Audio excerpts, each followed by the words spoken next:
सबको बहुत आशीष दे और अपनी सेवकाई के लिए, अपने कामों के लिए आपको इस्तेमाल करे, आपको आगे बढ़ाए, आपको शिक्षित करे, अपनी निकटता में लेकर के चले।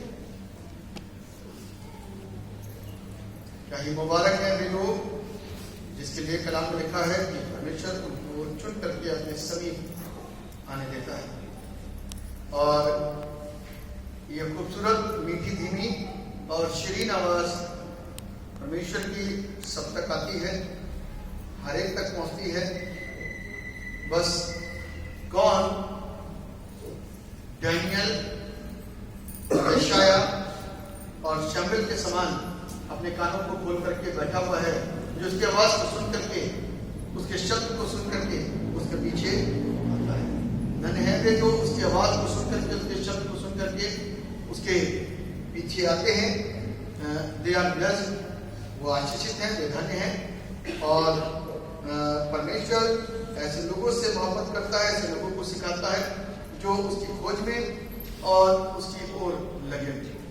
तो हमारा और आपका फर्ज है कि जिस ईश्वर की हम आराधना करते हैं उसका इतिहास, उसकी जानकारी, उसके प्रति नॉलेज, ज्ञान अवश्य जाने। यदि हम जान जाएंगे तो वो मेरे और आपके लिए सही रहेगा। हम कंफ्यूजन में नहीं रहेंगे, कश्मकश में नहीं रहेंगे कि जो हम कर रहे हैं वो सही कर रहे हैं कि नहीं। दवाई जब आप लेने जाते हैं, कोई भी मेडिसिन लेने जाते हैं, यदि पैर के दर्द की शिकायत है तो सर दर्द वाले के पास में नहीं जाते, जानकारी लेते हैं कि डॉक्टर सही है, ठीक है, पैर के दर्द का इलाज करता है या कोई और इलाज। तो जब हम पूरी नॉलेज को प्राप्त कर लेते हैं तभी हम अपने निर्णय को लेते हैं और वहां पर। तो इसलिए परमेश्वर के ज्ञान को जब मैं और आप ग्रहण करने के उद्देश्य से आए हैं तो बाइबल कहती है मुझे परखो, मुझे जानो, मुझे परखो। ऐसा परमेश्वर कहीं नहीं मिलेगा जो कहता मुझे परखो। वो मुझसे और आपसे सीधे शब्दों में कहता है परख कर देखो कि यहोवा कितना भला है। उसकी भलाई को हमको और आपको समझना है। उसकी भलाई सदैव मेरे और आपके साथ में रहती है, मैं और आप समझते नहीं। किसने बनाया फूलों को, मैं और आप नहीं समझते। जिसने बनाया वही उसका न्याय करेगा, न्याय करता है, वही उसकी देखरेख करता है। जिसने बच्चा पैदा किया वही उसकी देखरेख करता है, पड़ोसी नहीं करता। ठीक है ना? पड़ोसी नहीं करता। जिसने बच्चा पैदा करा है वही उसकी देखरेख करता है, जिसने सामान खरीदा है वही उसकी देखरेख करता है। तो आज जिसने हमको और आपको बनाया है वही तो मेरे और आपकी देखरेख करेगा, वही तो मेरे और आपके लिए चिंतित होएगा, वही तो मेरे और आपके लिए अपनी जान को कुर्बान करेगा। दुनिया क्यों करेगी? दुनिया के पास में किसी दूसरे के लिए वक्त कहां है? और इतनी मोहब्बत सिर्फ परमेश्वर करता है, इंसान नहीं, राजा लोग नहीं, पत्थर नहीं, मूर्ति नहीं, जानवर नहीं, वनस्पति नहीं। वो तो खुद अपाहिज हैं, वो तो उस परमेश्वर की कृपा से रचे गए हैं। तो वो मेरे और आपकी किस तरीके से हिफाजत कर सकते हैं, उनको तो खुद आवश्यकता है। बाइबल कहती है कि ये पृथ्वी करहा रही, परेशान है, पीड़ा में। आज जगह जगह पेड़ों की कटाइयां हो रही हैं, मनुष्य बढ़ रहा है। तो सारी चिंता आपके लिए है ना, सारी चिंता आपके लिए। पहले सब तरफ जंगल, पेड़ पौधे सब कुछ थे, आज इंसान ज्यादा हो गया तो उनके लिए वो सारी वनों को काट करके, जंगलों को काट करके रहने का स्थान बनाया जा रहा है, रहने का स्थान बनाया जा रहा है। हम सब तरफ दिखेंगे, सब तरफ मनुष्य, मनुष्य, आदमी, आदमी। तो वो परमेश्वर जिस उसने मुझको और आपको इतने प्यार से रचा, और सिर्फ रचा ही नहीं, अपना जीवन उसने मेरे और आपके अंदर श्वास के माध्यम से फूंक दिया, डाल दिया, और आत्मा मेरे अंदर आ गई, जिसके द्वारा मैं और आप एक जीवित अवस्था में पाए जाते हैं। तो वो परमेश्वर के प्रेम को समझना मेरे और आपके लिए कितना जरूरी और अनिवार्य है। वचन के ऊपर ध्यान देने से पहले हम और आप उन हिस्सों को देखेंगे जो आरंभ में पढ़े गए थे, और उस विषय को सुनेंगे जिसके ऊपर आज मनन होने वाला है। तो मैं आपके सामने उन हिस्सों को बता रहा हूं जो आरंभ में बाइबल पाठ के रूप में पढ़े गए थे, पहला, दूसरा और तीसरा।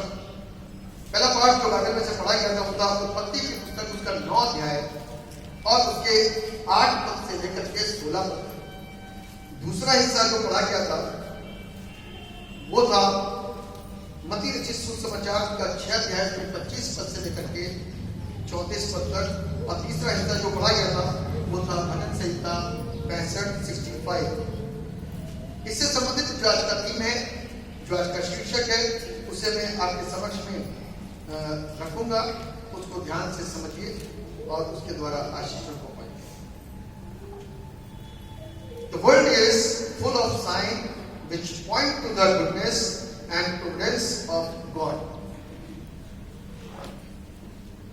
समस्त पृथ्वी ऐसे चिन्हों से परिपूर्ण है जो परमेश्वर की भलाई और उसकी प्रबंध व्यवस्था की ओर संकेत करते हैं। फिर से एक बार आपके रिपीट कर रहा हूं। समस्त पृथ्वी ऐसे चिन्हों से परिपूर्ण है जो परमेश्वर की भलाई और उसके प्रबंध व्यवस्था की ओर संकेत करते हैं। आइए हम सब अपनी आंखों को बंद करें और दुआ में दर्शन। प्रभु जी, हम आपको धन्यवाद देते हैं आपकी आशीषों के लिए, बरकतों के लिए जो आपने हमें प्रदान किया। आपको धन्यवाद। वचन को सीखने जा रहे हैं प्रभु, आप फरमाइए उस परमेश्वर की महानता को इस वचन में जो दिखती है उसको प्रकट कर सके, उसको बता सके। उसके लिए प्रभु आप मुझे नाचीज को इस्तेमाल करना, और सुनने वाले हर एक श्रोतागण के लिए ये वचन आज आशीष बन जाए, यादगार बन जाए, आनंद का दिन बन जाए। आप दया करेंगे तो ऐसा ही यीशु मसीह के नाम से दुआ मांगते हैं। तो मैं फिर से रिपीट कर रहा हूं उस विषय को जिसके ऊपर आज वर्णन करने जा रहे हैं। वह है समस्त पृथ्वी, यानी कि सारी पृथ्वी ऐसे चिन्हों से परिपूर्ण है जो परमेश्वर की भलाई और उसकी प्रबंध व्यवस्था की ओर संकेत देती है। अब वो चिन्ह क्या क्या है, मेरे साथ निकाल लीजिए। वो चिन्ह क्या क्या है? मत्ती रचित सुसमाचार उसका 6 अध्याय और उसके 25 पद से मैं पढ़ रहा हूं आपके लिए। लिखा हुआ है, इसलिए मैं तुमसे कहता हूं कि अपने प्राण के लिए ये चिंता न करना कि हम क्या खाएंगे और क्या पिएंगे, और न अपने शरीर के लिए कि क्या पहनेंगे। क्या प्राण भोजन से और शरीर वस्त्र से बढ़कर नहीं?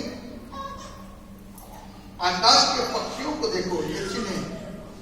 इन चिन्हों को समझने की कोशिश करिएगा। लिखा है, आकाश के पक्षियों को देखो, वे ना तो धोते हैं और ना काटते हैं और ना खत्तों में बटोरते हैं, ठीक है ना? फिर भी तुम्हारा स्वर्गीय पिता उनको खिलाता है। कितनी मुख्य, इंपॉर्टेंट और विशेष बात। हमारे लिए लिखा हुआ है कि हम बोते भी हैं, काटते भी हैं बटोरते भी हैं, है ना। हम तो ऐसे करते ना, हम बोते भी हैं, काटते भी हैं और बटोरते भी हैं। और आगे लिखा हुआ है, फिर भी हम और आप दुख के साथ में खाते हैं, दुख के साथ में खाते हैं। कभी वनस्पति को, चिड़ियों को, जानवरों को शिकायत करते सुना? नहीं, कभी नहीं सुना। लेकिन हमारी रोज की शिकायतें, है ना, हमारी रोज की शिकायतें कि गैस्ट्रिक की प्रॉब्लम हो रही है, कभी कोई दिक्कत हो रही है, कभी खाना पच नहीं रहा, कभी कोई दिक्कत तो कभी कोई समस्या, तो कभी थोड़ा खाएंगे तो कभी नहीं खाएंगे तो कभी नमक नहीं खाएंगे। हम और आप जितना अपने लिए बटोर रहे हैं उतना ज्यादा परेशान रो रहे हैं। वे नहीं रो रहे जिन्होंने प्रभु के ऊपर अपनी जिंदगी सौंप रखी। वे नहीं रो रहे जिन्होंने अपनी जिंदगी को प्रभु के हाथों में सुपुर्द कर दिया।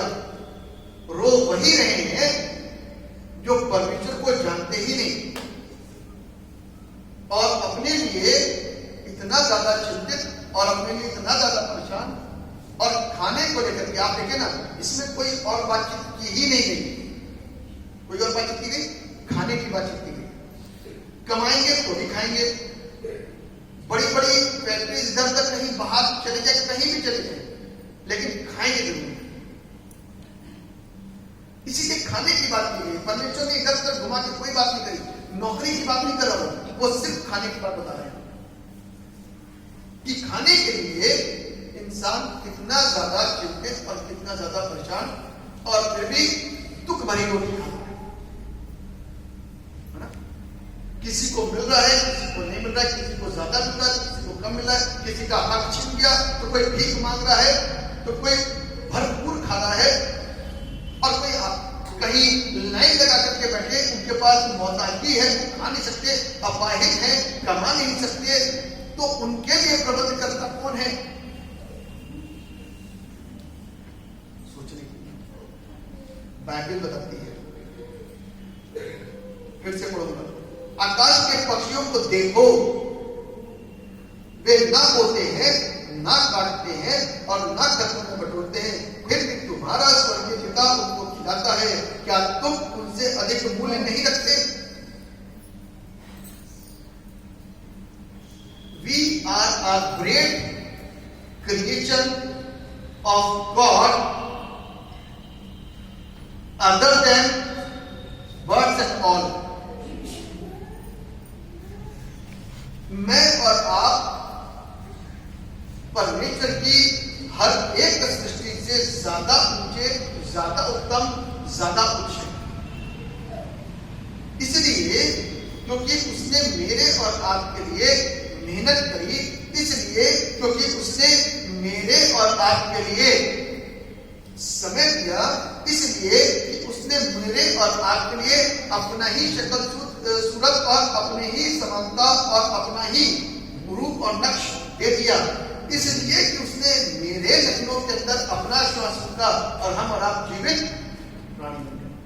हालेलुया। इसलिए हम उत्तम हैं। चिड़ियों के लिए इतनी मेहनत नहीं करी, चिड़ियों के लिए इतनी मेहनत नहीं करी, चिड़ियों के नखनों के अंदर श्वास नहीं फूंका, मेरे और आपके प्रबंध,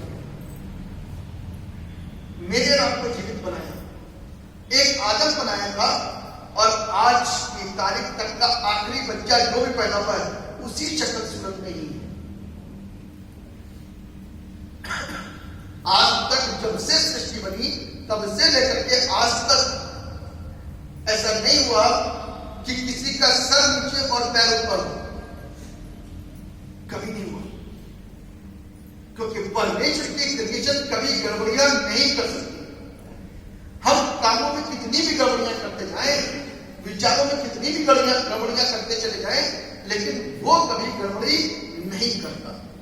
वो हमारी हमारी हर एक चीज को सहता है, हमारी हर एक चीज को सुनता है। हम उसके खिलाफत में भी चले जाते हैं तब भी वो कुछ नहीं कहता। उसने सब तरफ निहारा, सब तरफ देखा कि लोग मुझे छोड़ करके बाकी सबको मानते हैं, फिर भी उसने कुछ नहीं कहा। उसको छोड़ करके बाकी सबको मानते हैं, उसकी बनाई हुई रचना को, उसकी बनाई हुई सृष्टि को पूजते हैं और उसको भूले बैठे हैं। उससे कभी कोई शिकायत नहीं करी। आप उस परमेश्वर की महानता और उसके बड़प्पन और उसके प्यार को समझिए। राह चलते हर एक को ईश्वर का दर्जा मत दे दीजिए। राह चलते किसी भी चीज को ईश्वर मत बना दीजिए, क्योंकि बाइबल इस बात का जवाब देती है। किसी ने पूछा,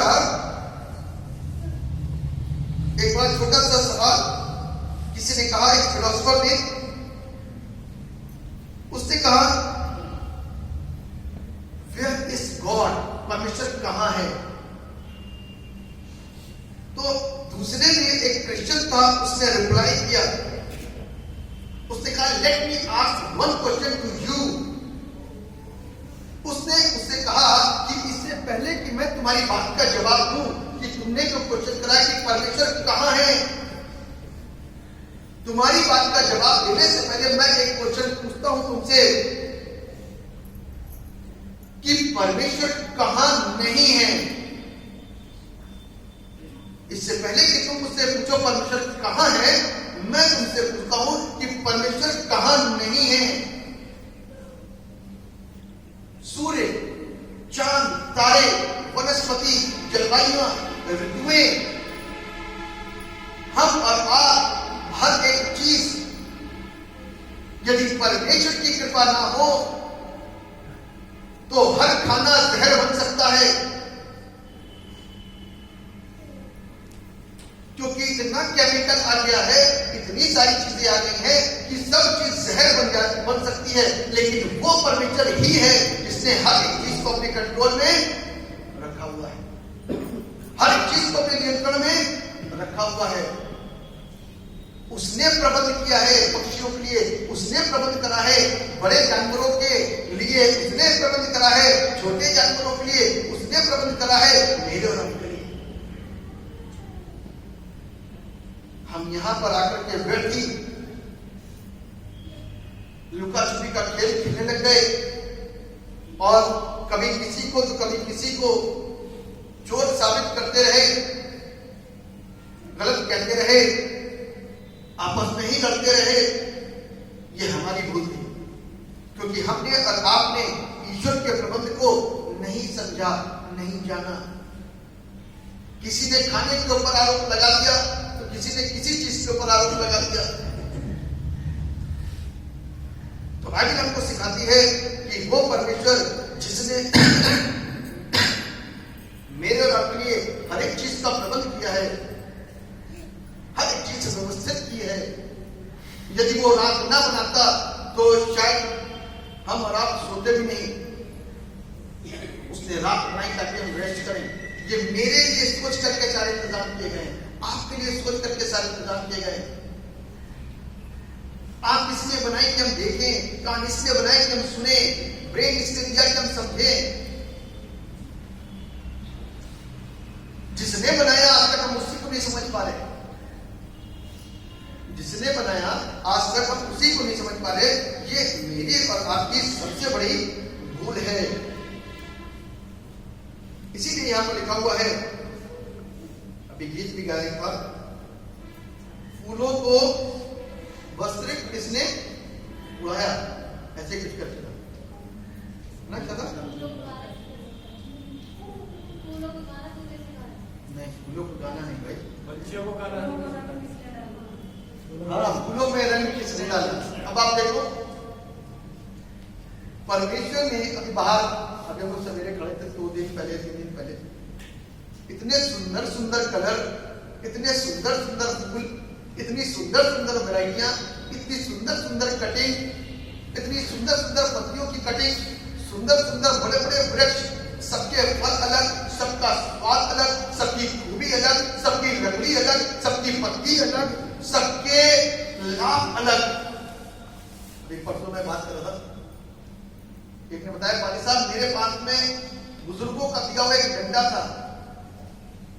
तो डंडा ही होता है। कहने वो ऐसा वैसा डंडा नहीं था, वो डंडा बड़ा अलग लकड़ी की। तो मैंने कहा उस लकड़ी के अंदर क्या था? कहने कि जिसको पित्तियां उछल जाती, पित्ती जाती है तो वो डंडे को बस यूं करके यूं करना पड़ता था और पित्ती खत्म हो जाती है। मतलब कि खुदा ने वनस्पति के अंदर इतनी कुव्वत और इतनी ताकत मनुष्यों के डाली थी, क्योंकि पहले पैदा होते ही कोई डॉक्टर तो बन नहीं रहा था। परमेश्वर ने इलाज मेरे और आपके लिए करा, सारे इंतजाम किए। आपने देखा जब कुत्ते का पेट खराब होता है तो कितना भी अच्छा खाना रखो कभी नहीं खाएगा, घास खाएगा जा करके, क्योंकि जो उसका अंदर का इंफेक्शन है वो निकल के बाहर न जाए और वो ठीक हो जाए, फिर वो कुछ भी खाना खा सकता है। अब कुत्ते को किसने पढ़ाया? उसकी क्लास किसने ली कि बेटा घास पाइए बनते? किसी ने नहीं। ये परमेश्वर ने इसको दिमाग दिया। हर एक जानवर के लिए परमेश्वर ने इंतजाम किया।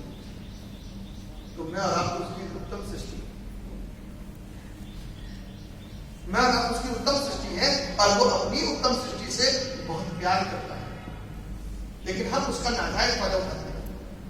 इसीलिए हम और आप कहीं ना कहीं बहुत सारी चीजों के अंदर इतना पाप कमा चुके हैं, इतना पाप कमा चुके हैं कि पाप करते करते तो आगे आ गए हैं कि हम भूल गए हैं कि जिस परमेश्वर को हम जानते थे वो परमेश्वर सारे पापों को ढांपने वाला परमेश्वर, सारे पाप को माफ करने वाला परमेश्वर। और अभी भी जब तक जीवन है तब तक तो हमको क्षमा करने में सक्षम है। तो इसलिए आज हमको और आपको उस सृष्टिकर्ता के पास आना है और जीवन। पहला पॉइंट मेरा यही है कि वो परमेश्वर के नियंत्रण में सारी चीजें, उस परमेश्वर के नियंत्रण में सारी चीजें। यदि किसी ने कह दिया कि वेयर इज गॉड, तो क्वेश्चन यही है, जवाब यह है कि ही इज एवरीवेयर। ठीक है ना? ही इज एवरीवेयर, वो सब तरफ है, सब जगह है और उपस्थित परमेश्वर है। क्यों? क्योंकि सारी चीजों की रचना तो उसने ही करी है, सब चीज का सृष्टिकर्ता वो है, लेकिन ही इज अ कंट्रोलर। ठीक है ना? ही इज अ कंट्रोलर, वो नियंत्रण करने वाला परमेश्वर है। अब ये नहीं कि जो शरीयतकारी है, व्यभिचारी है, नशेबाज है, मर्डर है, उनके अंदर ईश्वर है। वो कंट्रोलर है, नियंत्रण करने वाला परमेश्वर है। एक पापी इंसान जब परमेश्वर के वचन को सुनता है कि परमेश्वर ने उस पापी के लिए भी इंतजाम किया है, परमेश्वर उस पापी के लिए भी आया है, परमेश्वर हर एक गुनहगार को क्षमा करता है। He is a controller, he is everywhere, वो सब तरफ है। और उसका वचन जैसे ही इंसान को टक्कर लगाता है और वो ध्यान से सुन रहा होता है, उसी समय उसकी जिंदगी बदल जाती है। हालेलुया। आप लोगों में से कई लोगों ने गवाही सुनी होगी, एक ऐसे ही किस्म का एक व्यक्ति था, वो मर्डरर था और उसने 40 पादरियों की सुपारी लिखी कि इनको मार डालना है। एक मारने की सुपारी की पादरियों को मारना है, क्योंकि ये पादरी लोग परमेश्वर के वचन को सुनाते हैं, इनके पास खुदा का कलाम है, और जब ये लोगों को सुनाते हैं तो बहुत सारे लोगों की जिंदगी बदल जाती है। तो विरोधियों ने उसको सुपारी दी कि तुम्हें मारना है, तो उसने कहा ठीक है मैं मार दूंगा। क्रिमिनल था वो। और एक दिन परमेश्वर के वचन ने उसके ऊपर टक्कर मारी और उसी दिन उसकी जिंदगी बदल गई और वो आज की तारीख में स्वयं एक पास्टर है। Hallelujah, hallelujah. ये है वो कलाम, ये है वो वचन जो हमारी जिंदगियों से बातचीत करता है। और हम तौबा के आंसू के साथ में रोते हैं और पश्चाताप करते हैं और इस बात के लिए कहते हैं कि आज के बाद हम गुनाह नहीं करेंगे। जब पवित्र आत्मा हमको छूता है तो आंसू यूं निकलते हैं कि हम गुनहगार हैं और उस पवित्र परमेश्वर ने हमको स्पर्श करा, हमको हमको छुआ, हम पापियों को छुआ, हम गुनहगारों को छुआ, जिसको कोई सुनता नहीं है, जिसको कोई समझता नहीं, जिससे कोई प्यार नहीं करता, जिसको सबने निकाल के बाहर फेंक दिया है, वो आंसुओं से रोता है कि परमेश्वर ने मेरी ओर ध्यान दिया। और कोने में पड़ा हुआ एक दुखियारा, परमेश्वर उसकी भी चिंता करता है। और परमेश्वर सबके लिए अपने प्रबंधों को करता और देता है। और हर एक वो शख्स अपनी जिंदगी के अंदर पवित्र आत्मा के स्पर्श को पा करके बदलना शुरू करता है।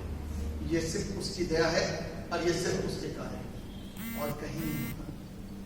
क्योंकि पवित्र आत्मा की बात कहीं किसी ग्रंथों में आप नहीं पाओगे। अनंत जीवन की बात कहीं पर नहीं मिलेगी, क्योंकि अनंत जीवन जो लेकर के आया उसकी नॉलेज के विषय में यहाँ पे मैं पढ़वाऊंगा। अभी प्रेरितों के काम की पुस्तक निकाल लीजिए, प्रेरितों के काम की पुस्तक उसका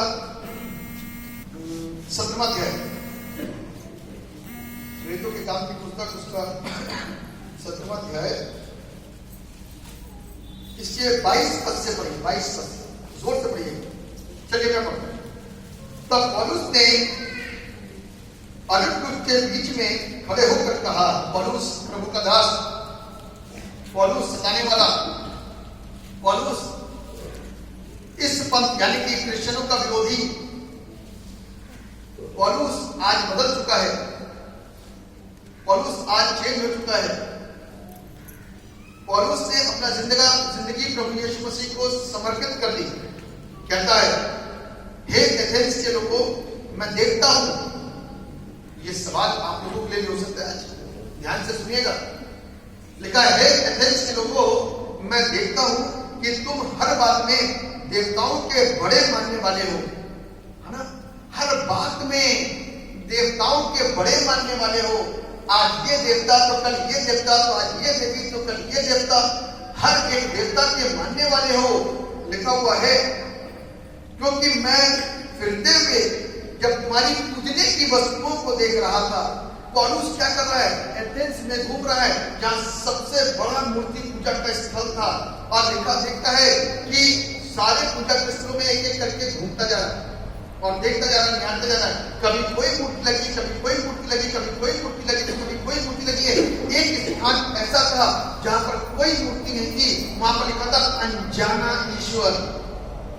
वहां पर क्या लिखा हुआ था? अनजाना। इसके विषय में नॉलेज नहीं है, लेकिन ही इज गॉड। इसके विषय में ज्ञान नहीं है, लेकिन ये भी परमेश्वर है। तब पौलुस क्या कहता है?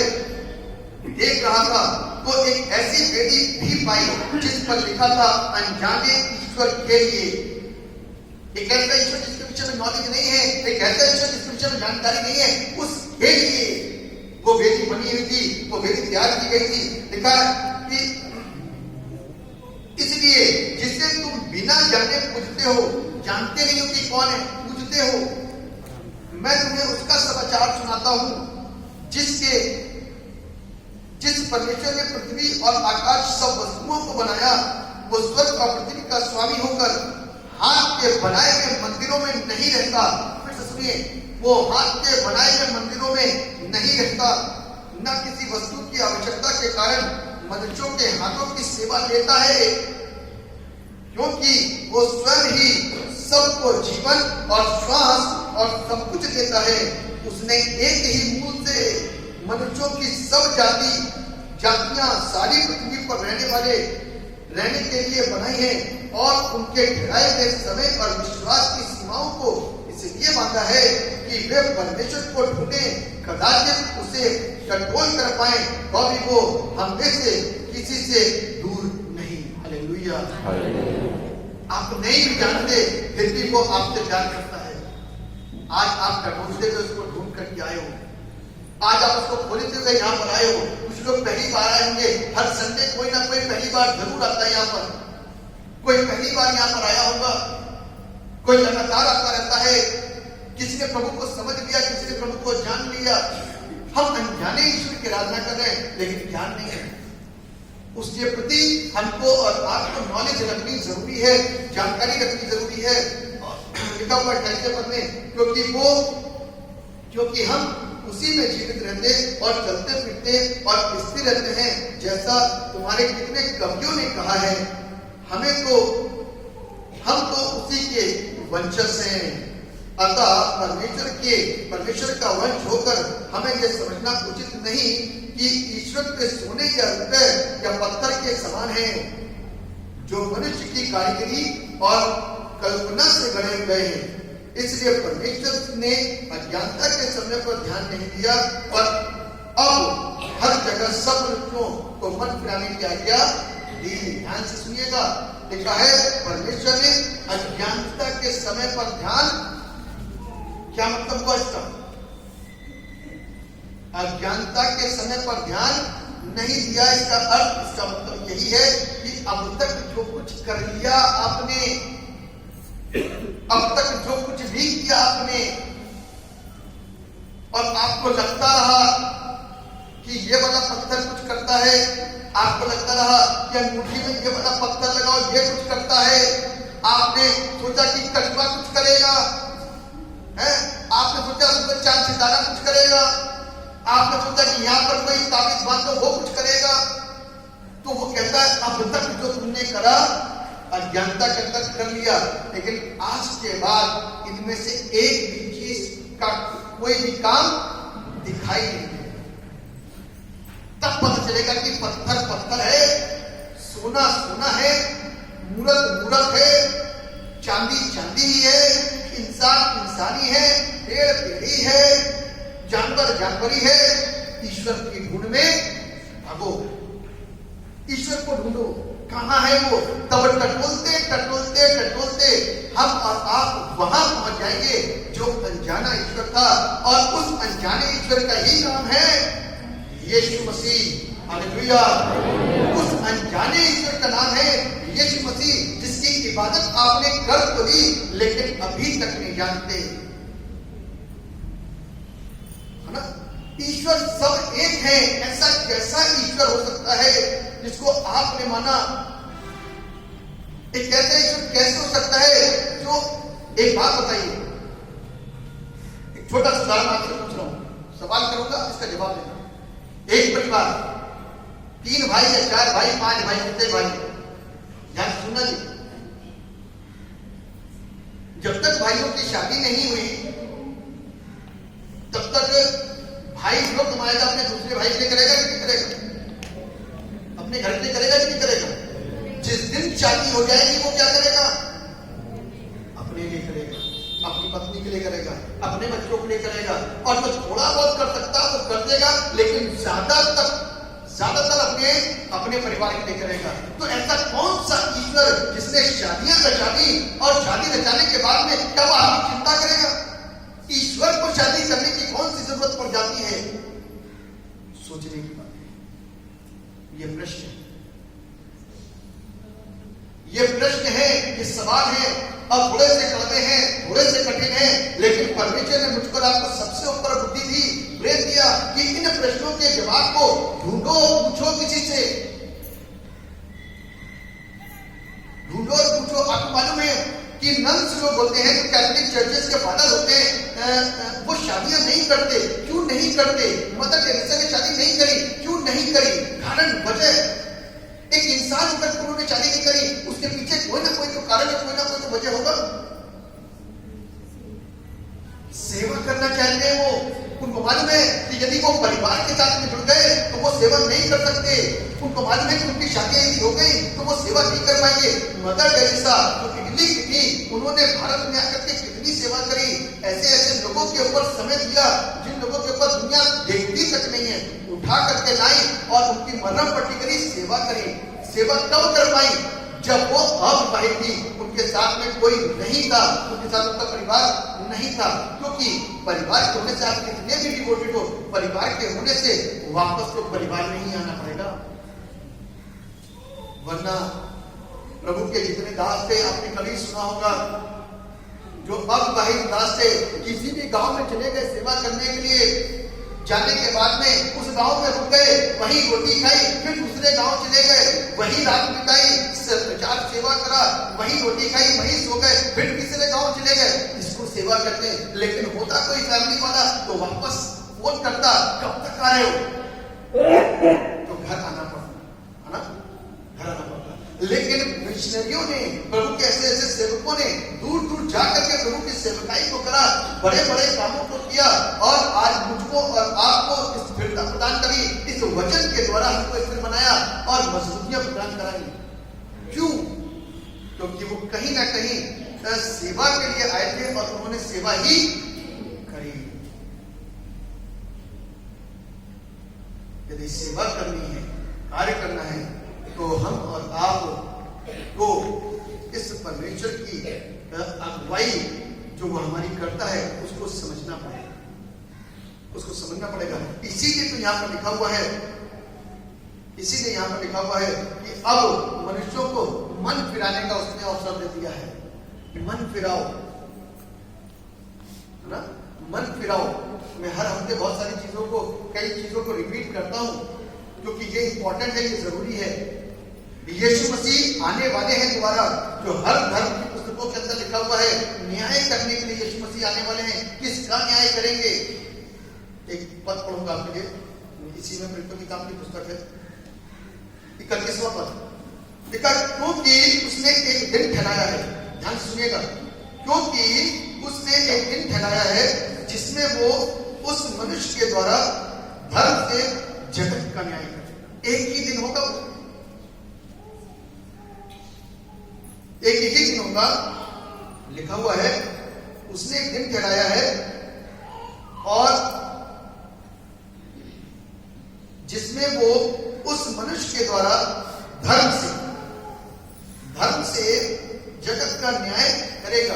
वो धर्म उसी के पास में है, वो तराजू उसी के पास में है, उसमें बेईमानी नहीं है, उसमें किसी प्रकार का सोर्स नहीं लगता, उसमें किसी प्रकार का जेल नहीं लगता। वो परमेश्वर न्याय है, पाक है, पवित्र है। अपवित्र अविश्वासी व्यक्ति उससे पार होकर के स्वर्ग नहीं जाता। यीशु आने वाला है, अब कब आएगा उसके विषय में बाइबल में क्या लिखा हुआ है? कहता है उसके आने का चिन्ह है, उसके आने का चिन्ह है। क्या चिन्ह है?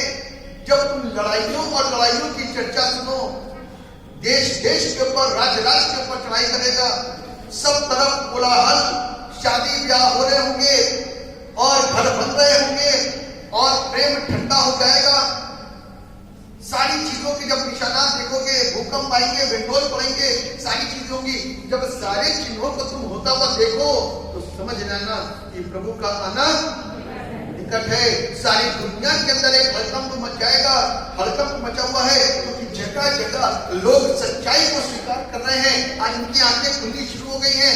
आज कोई पत्थर काम नहीं कर रहा, आज कोई नग काम नहीं कर रहा, आज कोई अंगूठी काम नहीं कर रही। तो आज उन सच्चाई को ढूंढने के लिए, बीमारियों से आजाद होने के लिए और सच्चाई को जानने के लिए आज लोग अपने घरों से निकल चुके हैं और टटोल रहे हैं, खोज रहे हैं। तो खोज में पाते हैं वो यीशु मसीह को, खोज में पाते हैं वो चर्च को, और जाकर के वो सत्य को सुन रहे हैं, सत्य को जान रहे हैं और अपने मनों को बदल रहे हैं। क्योंकि मेरे और आपके लिए अवसर है मनों को बदलने का, अपने कर्मों को बदलने का।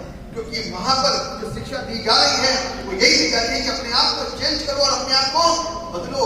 चेंज करना कैसे? रूप तो चेंज हो नहीं सकता, अब कर्म चेंज करने की बारी हुई है। क्योंकि कर्मों को चेंज करने के लिए कभी भी किसी ने नहीं सिखाया।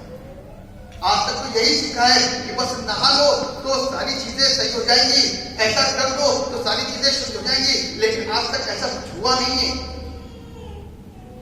आदतों को, कर्मों को छोड़ने से, अच्छा बनने से ही जिंदगियों के अंदर परिवर्तन आ सकते हैं और तभी हम परमेश्वर के राज के अधिकारी बन सकते हैं। और उसमें सबसे मुख्य बात की यीशु अपने अनुग्रह को लेकर के आया मेरे और आपके।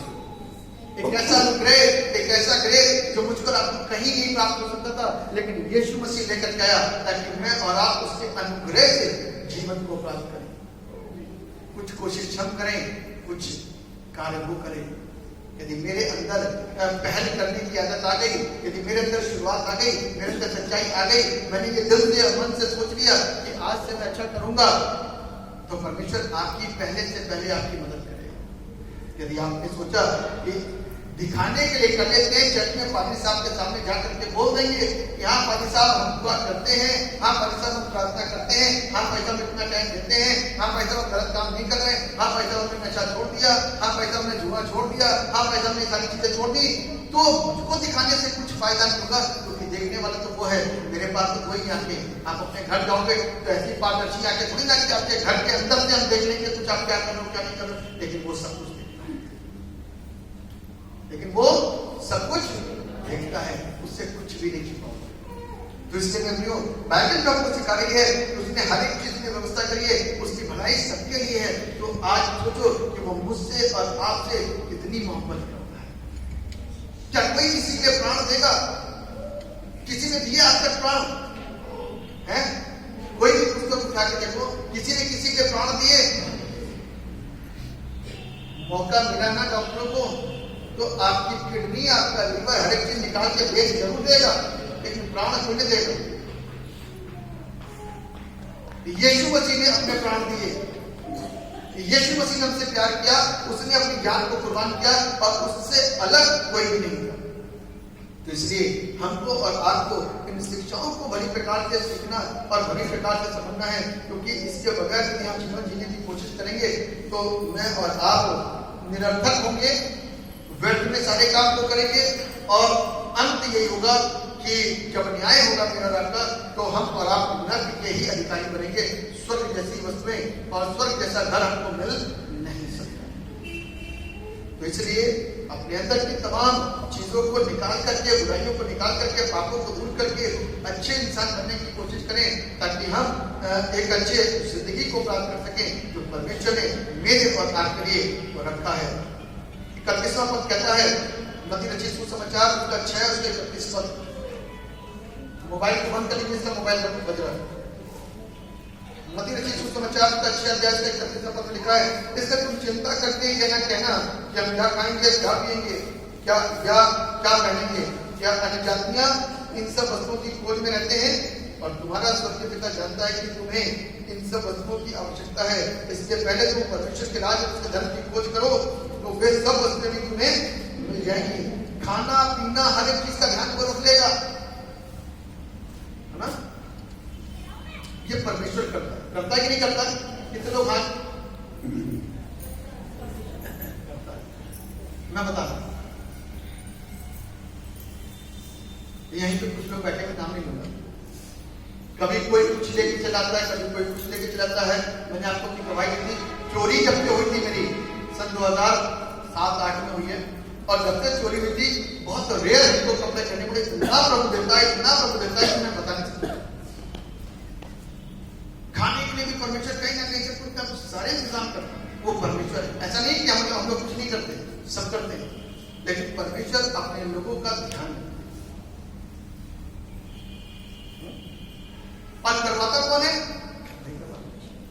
सारी चीजों के इंतजाम वही करवाते हैं। तो वो परमेश्वर की मान्यता को हम और आप समझें, कहता है कि उसके धर्म और उसके राज की खोज करो, सारी वस्तुएं तुमको मिल जाएंगी। जिन चीजों की तुम कामना करते हो वो सारी चीजें तुमको मिल जाएंगी। पहले उसके धर्म और उसके राज की खोज करो, उसकी सत्ता को जानो और उसकी सत्ता को समझो, तो परमेश्वर सारे प्रबंध मेरे और आपके लिए कर देगा। आखिरी के पदों में लिखा हुआ है, कल की चिंता न करो क्योंकि कल का दिन अपनी चिंता आप कर देगा। आज के लिए आज का दुख, कल के लिए कोई नहीं कह सकता कि कल मैं जीवित रहूंगा, कोई नहीं कह सकता। कह सकता? इसीलिए कल का दिन कल की चिंता आप कर देगा, आज के लिए आज का दुख ही बहुत है ना? इसलिए परमेश्वर को समझने की कोशिश करें। अंतिम अध्याय का की ओर आपकी नजरों को ले जा करके फिर खत्म करूंगा।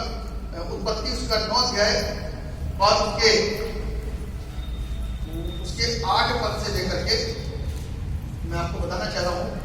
लिखा है, फिर परमेश्वर ने नूह और उसके पुत्रों से कहा, सुनो, मैं तुम्हारे साथ और तुम्हारे पश्चात जो तुम्हारा वंश होगा उसके साथ भी वाचा बांधता हूं। वो वाचा जो परमेश्वर ने बांधी है उसको ध्यान से सुनिएगा। एक बार दुनिया काय से हलाक हुई, काय से खत्म हुई? पानी से। जब सारी दुनिया पे पाप बढ़ गया और ऐसा पाप था कि आज वही पाप की चिल्लाहट फिर से परमेश्वर के कानों पर पहुंचने लग गई है। आज सब तरीके के पाप है ना, चोरी भी, बेईमानी भी, बुराई भी, झगड़े भी, नफरत भी, सब कुछ, विचार भी, सब कुछ आ गए। ऐसे ऐसे पाप हो गए हैं जिससे परमेश्वर नफरत करता है। वो पाप को आज रजामंदियां दे दी गई हैं और वो पाप खुले फैलाने चल रहे हैं। वो पाप समाज में रह रहे हैं सब उठा करके। इसके लिए परमेश्वर ने मना करा था कि पुरुष पुरुष और स्त्री स्त्री के द्वारा होने वाला जो पाप है वो गलत है, इससे परमेश्वर बहुत नफरत है। तो इसलिए हमको और आपको देखना है कि परमेश्वर पाप की वजह से इस दुनिया को नष्ट कर रहा है। और उस समय जब पाप बढ़ा तो पहले मौका मिला कि पश्चाताप करो, लोगों ने नहीं सुना, मजाक को आया, हंसी आई, हाहाटीटी करी, बुरा करा और मुंह प्रचार करता जा रहा है। और मुंह को एक जहाज बनाने के परमेश्वर ने बोला, जहाज बनाओ, इतने हाथ लंबा, इतने हाथ ऊंचा, इतने हाथ चौड़ा, और ऐसे करो, सब कुछ करवाया मुंह को। और मुंह जहाज बनाते सुनने वाले लोगों को प्रचार कर रहा है, और सुनने वाले सुनते हैं, कहता पानी गिरेगा। आज तक तो कभी बारिश हुई नहीं और पानी कहां से गिरेगा, और नाव बना रहा, बेवकूफ है, बुरा हो गया, वापला हो गया। लोग इस तरीके से मजाक करते थे। आज भी बहुत सारे लोगों का मजाक उड़ाते हैं, क्रिश्चियंस का मजाक उड़ाते हैं। ये तो खाम ही सारे काम करते रहते हैं, है ना, ज्यादा समय देते रहते हैं, खाम मजाक उड़ाते हैं। बाइबल क्या कहती है कि इन सारी चीजों से जब परमेश्वर ने अपने काम को मुंह के द्वारा करवा दिया, पूरा जहाज मुंह के तैयार हो गया, तब परमेश्वर ने कहा एक जोड़ा सारा जानवर रख लो और ऐसे कर लो और अपने परिवार को ले जाओ। तब जाकर के उसका परिवार अंदर गया, जानवर अंदर गए। तब परमेश्वर ने बाहर से दरवाजा बंद कर दिया, और परमेश्वर का बंद करा हुआ कोई ताकत खोल नहीं सकती, और परमेश्वर का खोला हुआ कोई बंद नहीं कर सकता। तो उसने दरवाजा बंद करा, और फिर उसके बाद में धरती पर बारिश आनी शुरू हो गई। और करते लोगों ने चिल्लाना शुरू करा, और वो नाव जो बनाई थी अब पानी पर उड़ गई और तैरना शुरू कर दिया। और करते दुनिया चिल्लानी शुरू कर दी, नू बाबा बचा लो, दरवाजा खोल दो। आखिर में हम भी ऐसे चिल्लाएंगे, हे प्रभु यीशु मसीह माफ कर दीजिए। किसी क्रिश्चियन के पास में दौड़ते हुए जाएंगे, पादी साहब बचा लो, हम तो मरे जा रहे हैं। उस समय चिल्लाएंगे, जबकि आज समझने का समय है, आज बदलने का समय है। आज मजा कर रहे हैं, आज हंस रहे हैं, आज दूसरों का उपहास पा रहे हैं, लेकिन उस समय चिल्लाएंगे और रोएंगे कि हमको बचा लो। लेकिन उस समय कुछ भी नहीं होगा, क्योंकि उस समय परमेश्वर दरवाजा बंद करेगा, और बंद होते ही वही उसको खोल नहीं पाएगा। और लिखा हुआ है कि सारी दुनिया नाच हो गई, नाच हो गई। कौन बचा? नूह का परिवार बचा। और परमेश्वर ने उस पीढ़ी के लोगों से लिए एक वाचा बांधी, प्रॉमिस करा। और ये प्रॉमिस को आप सबने देखा है और सब लोगों ने सुना है, कोई ऐसा नहीं जिसने नहीं देखा होगा। मैं आपके बारे में पढ़ा, प्रभु ने कहा, 11वें पद लिखा, और मैं तुम्हारे साथ अपनी यह वाचा बांधता हूं कि सब प्राणी फिर जल प्रलय से नष्ट नहीं होंगे, दोबारा पानी से नष्ट नहीं होंगे, और पृथ्वी का नाश करने के लिए फिर जल प्रलय ना होगा। फिर परमेश्वर ने कहा, जो वाचा मैं तुम्हारे साथ और जितने जीवित प्राणी हैं तुम्हारे संग, उन सब के साथ भी युग युग की पीढ़ियों के लिए बांधता हूं, उसका यह चिन्ह है कि मैंने, अब ध्यान सुनिएगा, मैंने बादल में अपना धनुष रखा है। आपने देखा होगा बारिश जब होती थी, कभी देखा होगा सतरंगी एक कलर आता है, धनुष जिसको बोलते हैं, देखा था? बारिश होती तो एक धनुष निकल के आता था, है ना? तो लिखा है कि मैंने बादल में अपना धनुष रखा है, वो मेरे और पृथ्वी के बीच में वाचा का चिन्ह होगा। और जब मैं पृथ्वी पर बादल फैलाऊं, तब बादल में धनुष दिखाई देगा। बादल में क्या दिखाई देगा? धनुष दिखाई देगा। तब मेरी प्रजा, तब मेरी जो वाचा तुम्हारे और सब जीवित शरीरधारी प्राणियों के साथ बंधी है, उसको मैं स्मरण करूंगा। तब ऐसा जल प्रलय फिर घटना होगा जिससे सब प्राणियों का विनाश हो। बादल में जो धनुष होगा मैं उसे देख के सदा की वाचा स्मरण करूंगा जो परमेश्वर के और पृथ्वी पर के सब जीवित शरीरधारी प्राणियों के बीच में बंधी है, वो उसने बांधी है।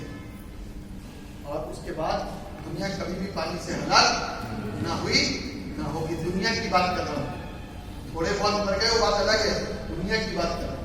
क्योंकि बाइबल में जो लिखा है दोबारा पूरी दुनिया पानी से हलाक नहीं होगी। अब काहे से होगी? आग और गंधक से। ना आपने देखा होगा जितने भी देश हैं सब लोगों ने अपने परमाणु बम और न्यूक्लियर बम तरह तरह की चीजें उन्होंने तैयार करनी है कि इसके द्वारा अटैक करेंगे तो बहुत सारी तबाही होगी। अब बम और गोलियां बंदूकों के द्वारा ही बातचीत चलती है, सब बारूद है और आग है, इससे नीचे बात नहीं होती आपकी तारीफ, है ना। तो देखो परमेश्वर के कलाम की एक एक बात पूरी हो रही है। धन्य है वे जो शरीर से मन हटा करके आत्मा पर मन लगाइए। ये शरीर आज नहीं तो कल मिट्टी में मिल जाएगा, लेकिन आत्मा हमेशा अमर रहेगी। अब इस आत्मा को नरक में भेजना है या स्वर्ग के लिए तैयार करना है। स्वर्ग के लिए तैयार करना है तो आज से ही जीवन के अंदर फैसले लेकर के अच्छे जीवन की राह चलना शुरू करें, ताकि प्रभु की आशीषें हम सबको बहुत के साथ में प्राप्त हो। परमेश्वर इस वचन के द्वारा हम सबको आशीषें आइए दुआ करें। जीवित और समर्पित पिता परमेश्वर, हम आपको हृदय से धन्यवाद देते हैं आपके तमाम आशीषों बरकतों के लिए जो आपने हम सबको बताया। इतने लोगों ने सुना, वे सब प्रभु आपके द्वारा किए गए मनुष्य के लिए जो भलाइयां आपने की हैं, मनुष्य के लिए जो प्रबंध करे हैं और सारी आपकी बनाई हुई सृष्टि के जो प्रबंध किया है उस प्रबंध के ऊपर ध्यान दें। ये परमेश्वर का निजाम है, उसके प्रबंध है, उसकी कोशिशें हैं और उसके प्रयास है जो उसने की है। उसने जिसको रखा उसके लिए उसने सारे इंतजाम किए हैं। प्रभु हम आपका धन्यवाद देते हैं अद्भुत सृष्टि के लिए, जिसको आपने खूबसूरती के साथ बनाया है और सबसे बड़ी अच्छी सृष्टि मनुष्य के लिए जो हम सब हैं, हम सब के लिए कि आपने हमसे कितनी मोहब्बत की और हमारे लिए अपने प्राण को त्यागा। आज जरूरत है, आवश्यकता है कि हम सत्य को जाने और सत्य के साथ अपनी जिंदगी को बसर करने के लिए इस जीवन में जब तक साथे हैं एक अच्छे जीवन की राह चलना शुरू कर दें। आप दया करेंगे तो हमारी जिंदगियां खुशहाल होती जाएंगी। धन्यवाद प्रभु, आपने हमारी प्रार्थना यीशु के नाम से आमीन।